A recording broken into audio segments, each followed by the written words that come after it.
Hey Joel, do you have a second to talk about GDPR? Of course. Great, well, first of all, what is GDPR? Well, GDPR stands for the General Data Protection Regulation.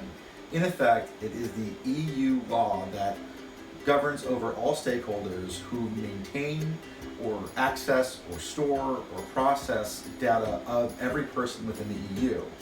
Interestingly, the GDPR puts stakeholders into a couple of buckets. You are either considered under the GDPR a controller or a processor.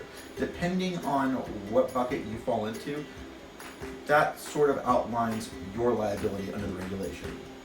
Okay, so this seems a little complicated and geared towards larger businesses. How can this affect smaller companies like our members?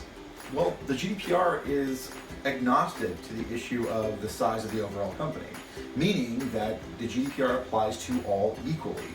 That unfortunately means that penalties also apply equally. For instance, the GDPR has a maximum penalty of 4% of a company's overall global revenue, or 20 million euro, whichever is higher. So for big tech companies, that may be an issue, that might not be an issue. For small business app developers, however, that could spell death. So, how can our members get ready for the rollout on May 25th? Well, for one, audit your data.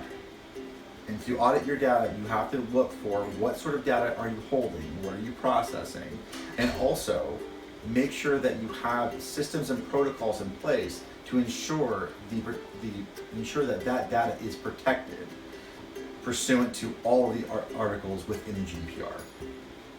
So, last question, what has ACT staff done to help our members prep for the rollout?